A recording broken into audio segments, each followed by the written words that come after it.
Saturday mornings at Maple and Main Cafe were always a little chaotic. Kids running around with chocolate muffins, college students hunched over laptops, and couples squeezing into tiny tables, pretending they weren't eavesdropping on each other. But for Marcus Bennett, a soft-spoken black single father in his late 30s, these mornings were sacred. It was the 1 hour of the week that belonged entirely to him and his daughter Ruby. No lesson plans, no parent emails, no stack of ungraded art projects waiting at home. Ruby, with her bouncy curls and sparkly sneakers, was in the middle of explaining, quite dramatically, how her class hamster had escaped during show and tell when Marcus's attention drifted toward the entrance. That's when he saw her. A young woman stepped inside, balancing her weight on a pair of silver crutches. Her posture was steady, almost practiced, but her eyes told a different story. Tired, overwhelmed, and searching desperately for a place to sit. A gust of cold Oregon air followed her in, sending her blonde hair fluttering across her face. She tucked it behind her ear and tried to smile, though the smile trembled at the edges. Marcus watched as she approached a couple seated near the window. She spoke softly, pointing at the empty chair. They shook their heads without a hint of hesitation.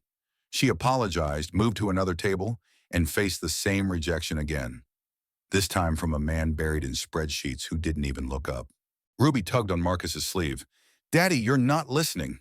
"I am," he said, though his eyes stayed on the young woman. Now she stood in the middle of the crowded cafe, clutching her crutches like they were the only things keeping her from falling apart. Her cheeks flushed with embarrassment as more people brushed past her without noticing. And then, just for a second, her gaze met Marcus's. It wasn't dramatic, it wasn't romantic.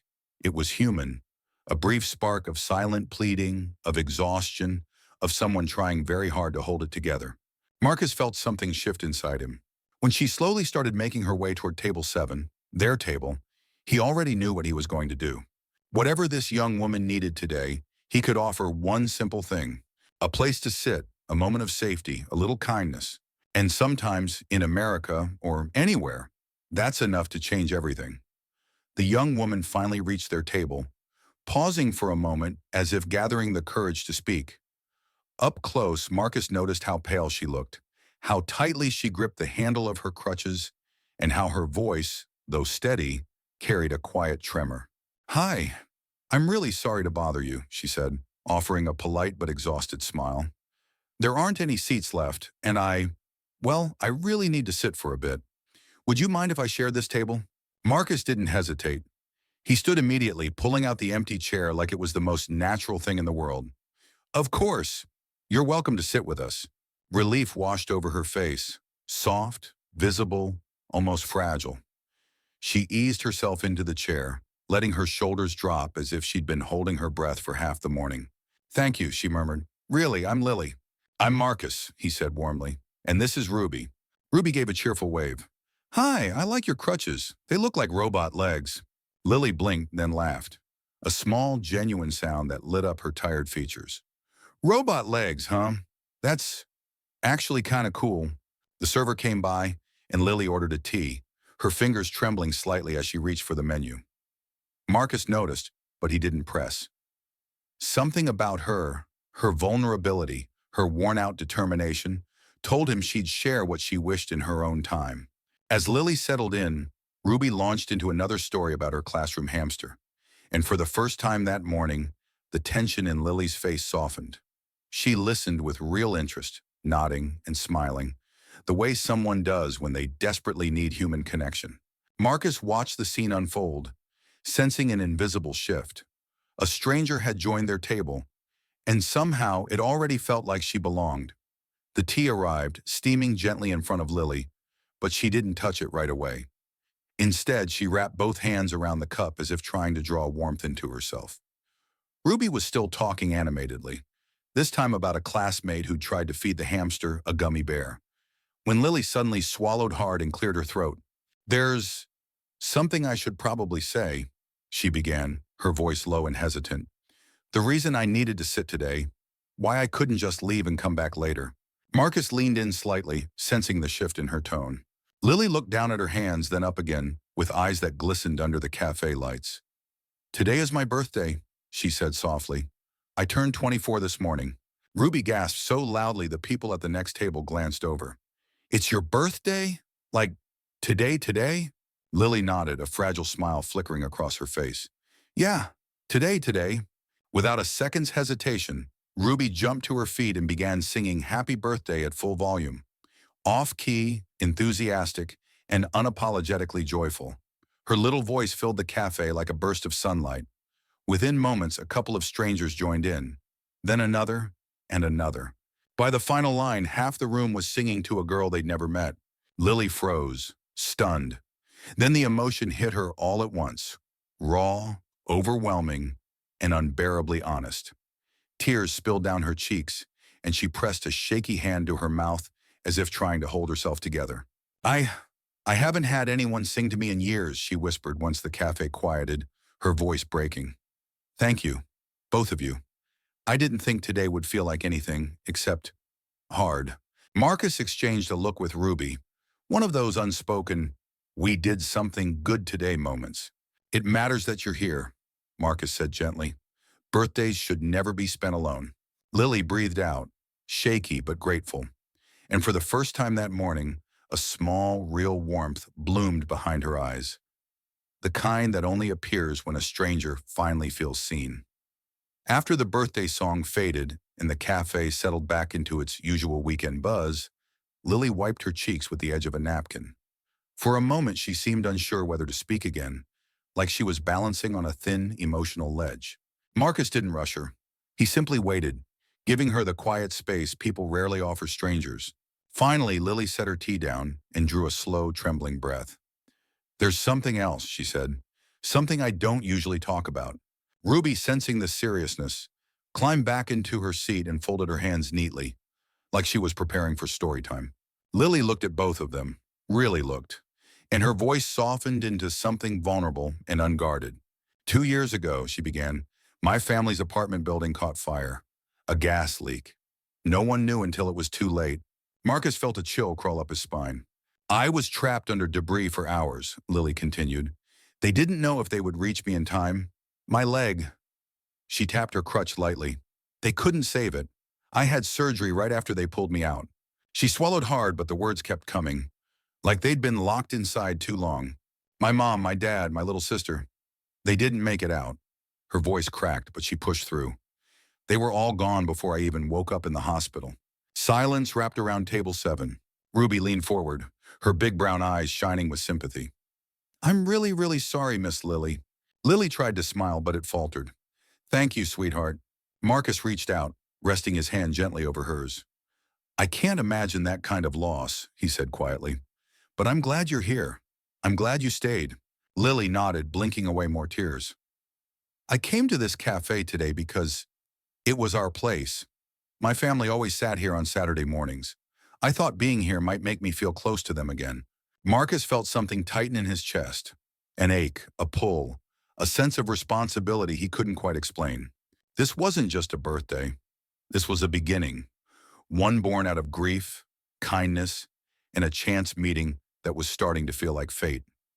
The birthday cake crumbs were still scattered across table 7 when Marcus glanced at Lily and saw something shift in her expression. A quiet longing mixed with hesitation, like she wasn't ready for the moment to end, but didn't know if she was allowed to want more. Ruby, of course, had no such doubts. Miss Lily, do you want to come with us to the park? Daddy pushes me really high on the swings, like almost to the clouds high. Lily laughed softly, the sound warm but uncertain. I don't want to intrude. You wouldn't be, Marcus said, surprising even himself with how quickly the words left his mouth. Really, we'd enjoy the company. Lily looked at him, searching, almost vulnerable, then finally nodded. Laurel Grove Park was only a short walk away, filled with tall evergreens, winding paths, and the familiar scent of pine that drifted through Portland after a light rain. Ruby sprinted toward the playground the moment they arrived, leaving Marcus and Lily on a bench overlooking the swings. Lily took a slow breath, as though the open air steadied her. I haven't been here in a long time, she said quietly. Places like this, families, laughter, it used to hurt too much. Marcus nodded, understanding more than she realized. Loss changes how you see everything, he said. Even the peaceful stuff. Lily glanced at him, her eyes softening. What about you? You mentioned you're a single dad. That can't have been easy. It wasn't, Marcus admitted. Emily and I loved each other, but we wanted different things in life. The divorce wasn't messy, just sad. I guess we were two good people who weren't good together. Lily absorbed his words slowly, thoughtfully. Ruby waved wildly from across the playground. Daddy, watch me! Marcus waved back, smiling.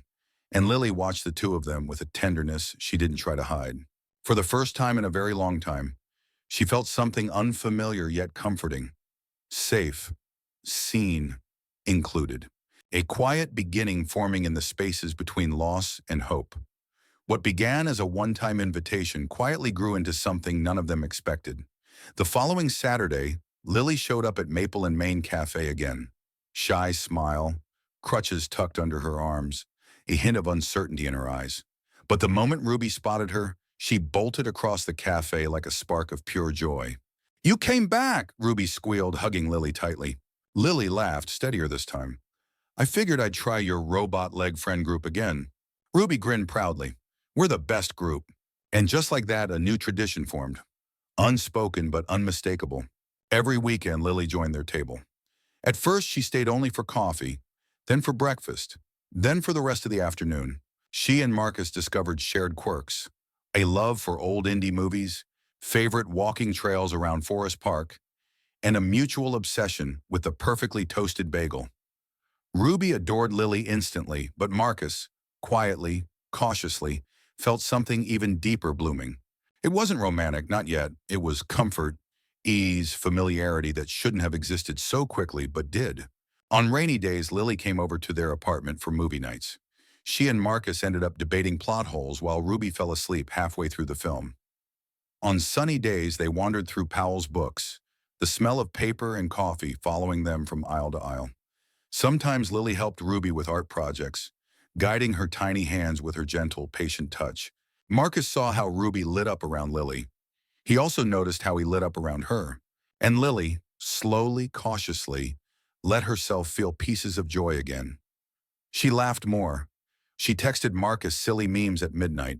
She found reasons to stay a little longer each time she visited. It wasn't dramatic or sudden or loud. It was steady, healing, natural.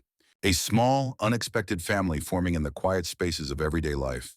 And though Marcus didn't realize it yet, the emptiness he carried for years was starting to fade, replaced by something fragile and beautifully new.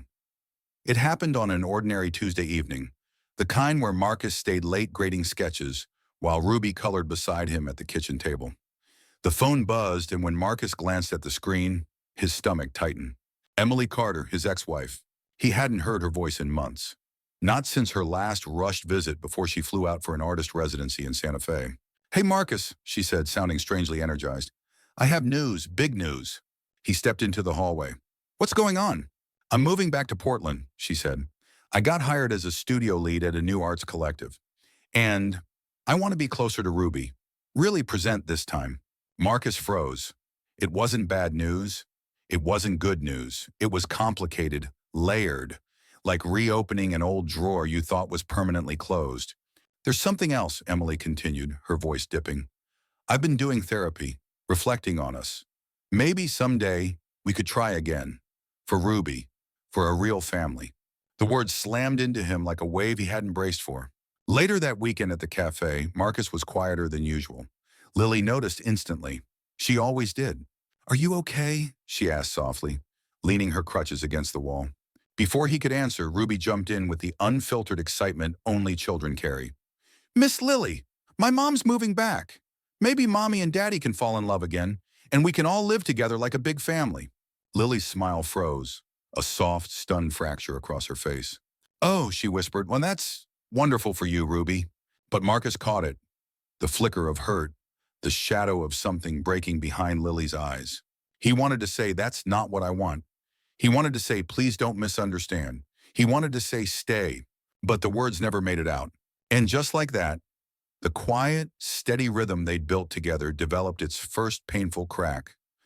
The shift was subtle at first, so subtle Marcus almost missed it. Lily didn't stay as long after breakfast. She checked her phone more. She smiled, but the smiles didn't reach her eyes. And when Ruby hugged her goodbye, Lily held on just a little too tightly, like someone bracing for a loss she hadn't spoken aloud. Then came the cancellations. Sorry, Marcus. Busy day. Rain check? Not feeling great today. Maybe next weekend. I've got a freelance deadline. Can we skip the park? At first, Marcus chalked it up to bad timing. Life happened. But by the second week, when Lily stopped answering his late-night texts, confusion twisted into worry. Ruby noticed too. Why doesn't Miss Lily come anymore? She asked one evening, voice small, hopeful. Did we do something wrong? No, sweetheart, Marcus said gently, though truthfully he wasn't sure. She's just going through something. But something about Lily's sudden distance gnawed at him. Persistent, heavy, wrong. Finally, on the third Saturday without her, a message appeared on his phone. Lily, I think I've been taking up too much of your time with Ruby. You two need space, especially with everything changing. Marcus stared at the screen, stunned. Space, from him, from them. The realization hit him like a punch. This wasn't about being busy. It was about stepping back. Because of Emily. Because of Ruby's innocent hopes. Because Lily believed she was standing in the way of a real family. That night, after Ruby fell asleep, Marcus sat alone at the kitchen table, hands clasped, heart pounding with the clarity he should have had earlier. He didn't want space. He didn't want distance. He didn't want a life where Lily wasn't part of their Saturday mornings, their evenings, their everything. He wanted her back, and he knew exactly what he needed to do. Tomorrow he would go to her. He would knock on her door. And this time, he would make sure she heard the truth. The next evening, Marcus didn't wait for courage to catch up. He grabbed his keys the moment Ruby fell asleep and drove through the misty Portland drizzle toward Lily's apartment complex. The hallway smelled faintly of rain-soaked carpet and laundry detergent, ordinary things that suddenly felt overwhelmingly important. He knocked once, then again. For a moment, there was only silence. Finally, the door opened. Lily stood there in an oversized sweatshirt, hair tied messily back, eyes tired and red-rimmed, like she hadn't slept in days. She looked surprised and afraid of what he might say. Marcus, she breathed, is everything okay? Is Ruby okay? They're fine, he said gently, but we need to talk. She hesitated before stepping aside. Inside, her small living room felt painfully still. No music playing, no lights except a single lamp in the corner. The quiet wrapped around them like a heavy blanket. Marcus sat across from her, leaning forward, hands clasped. Lily, why did you pull away from us? Her eyes darted to the floor. I didn't want to make things harder, she whispered. Your family's getting back together. Ruby wants that. Emily wants that. And her voice cracked. I don't belong in the middle of something that important. Marcus's chest tightened, frustration and heartbreak tangling together. Who told you Emily and I are getting back together? He asked softly. No one, she said. But Ruby said she dreams of it, and Emily's moving back. You should have that chance. You deserve a whole family. Marcus moved closer, shaking his head. A whole family doesn't mean going backward, he said. Emily and I ended for a reason, and loving Ruby doesn't mean pretending something broken can magically work again. Finally, he tilted her chin up gently so she met his eyes. Lily, I don't want a future without you in it. A single tear slid down her cheek. You don't mean that, she whispered. I do, he said, voice steady and raw. I'm in love with you. I think I have been for a while. Lily's breath caught. Shock, fear, hope, everything swirling at once. For the first time in weeks, she let herself believe it might be true. The morning after Marcus confessed everything at Lily's door, he knew he couldn't avoid the next conversation. Ruby was already awake, curled on the couch with her favorite blanket in a bowl of cereal, watching cartoons with the wide-eyed focus only a 6-year-old could manage. Hey, Bug, Marcus said softly, sitting beside her. Can we talk for a minute? Ruby muted the TV immediately, something she usually protested, and looked up at him with innocent curiosity. It's about Mommy, he began. Her face lit up with hopeful excitement. Is she coming today? No, sweetheart, but we need to clear something up. He took a slow breath. Mommy and Daddy aren't getting back together. Ruby blinked, confusion clouding her expression. But why not? If she's here again, we can all live together, like Harper's family. Marcus pulled her gently into his lap. Because love doesn't always work the way we think it should, he said softly. Mommy and I care about each other, but we're not right together. And that's okay. We can both love you without being married." Ruby's eyes shimmered, disappointment mixing with understanding in a way that broke his heart. What about Miss Lily?" she whispered. "Is she leaving because of Mommy?" Marcus felt a small ache tighten in his chest. "No, sweetheart. Miss Lily cares about you very much, and she cares about me." He brushed a curl from her forehead. "Last night, I told her the truth. I told her I love her." Ruby lifted her head, processing this with the serious concentration she usually reserved for tricky math worksheets. "Do you love her like Mommy?" she finally asked. "I love her differently," Marcus said honestly. "In a way that makes me a better dad and a happier person." Ruby was quiet for a long moment. Then she nodded, slow, thoughtful, sincere. "I like Miss Lily," she said. "She makes you smile more. And she listens to me. I think, I think she can stay." Marcus hugged her tightly, overwhelmed by her small but enormous acceptance. Sometimes healing doesn't come through grand gestures, but through the gentle grace of a child choosing love. A week after Marcus's conversation with Ruby, Emily arrived at his apartment for her scheduled visit. She stood at the doorway with a warm, hopeful smile, her auburn hair pulled back, paint still smudged along the edge of her sleeve, as if she'd come straight from the studio. Ruby rushed into her arms, laughing, while Marcus stepped aside to let them in. But today was different. Today, Lily had been invited too. She arrived a few minutes later, nervous but composed, clutching a small gift Ruby had once made for her. A braided friendship bracelet with mismatched beads. When she walked in, Emily turned toward her. For a brief, fragile moment, no one spoke. Then Emily broke the silence with a small, sincere smile. "You must be Lily." Lily nodded, her voice soft. "I hope it's okay that I'm here." Emily surprised them both by stepping closer. "Ruby talks about you nonstop. And Marcus," she glanced at him with a wry smile. "He smiles more than I've seen in years." Lily's cheeks flushed, unsure whether to apologize or thank her. Emily continued, gently but honestly. "When I first heard Marcus and I might have another chance, I confused being a better mother with trying to rebuild something that wasn't meant to be rebuilt." She sighed, the admission tender and heavy. "But he and I, we weren't right together. We're better parents apart than we ever were as a couple." Lily's eyes softened with relief she didn't know she'd been holding. Emily looked at her directly. "I'm glad he found someone who brings light back into his life. And Ruby's too. Take care of them." Lily swallowed, overcome. "I will, I promise." Ruby ran over then, grabbing both women's hands, tiny fingers acting as a bridge between past and future. Marcus watched them. Emily, calm and resolute. Lily, emotional but brave. Ruby, radiant with hope. And realized something crystal clear. Family isn't something you return to. It's something you choose, something you build. And his family, unexpected, raw, imperfect, beautiful, was finally beginning to take shape. 6 months passed, each one weaving Lily deeper into the everyday fabric of Marcus and Ruby's lives. What began as a fragile connection at a crowded cafe slowly grew into something steady, warm, and beautifully inevitable. By early fall, Maple and Main Cafe felt less like a weekend stop and more like the heart of their little world. So when Marcus told the cafe owner he wanted to reserve table 7 on a quiet Saturday morning, the man didn't ask a single question. He simply smiled, nodded, and said, "About time." Lily arrived unaware of what was about to happen. Hair brushed by the crisp Oregon breeze, cheeks rosy, a soft sweater draped over her shoulders. When she stepped inside, the cafe lights glowed warmly against the autumn chill.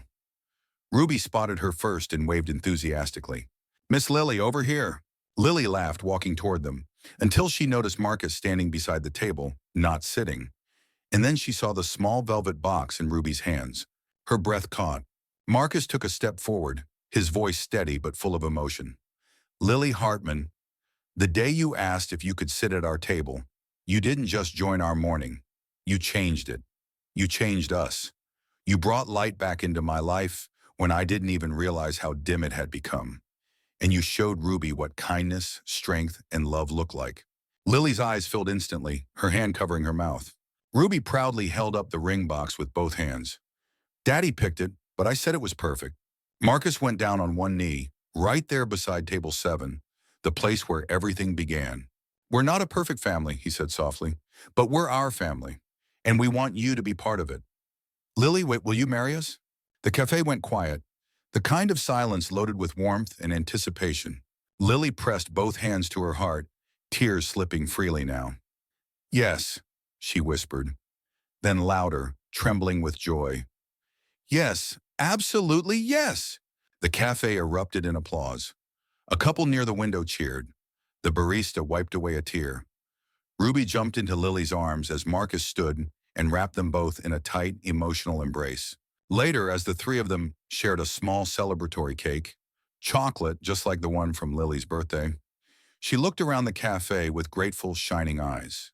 This place saved me, she said quietly. Marcus squeezed her hand. No, he replied. You saved us. And for the first time in years, Lily felt whole again. As their story closes, let me ask you this. Have you ever given a stranger a small kindness, never realizing it might change your life too? If this story touched your heart, inspired you, or reminded you of the quiet beauty in everyday moments, make sure to subscribe so you don't miss more emotional stories like this. Your support helps bring these heartfelt journeys to life. Thank you for staying until the end and for sharing this table with us.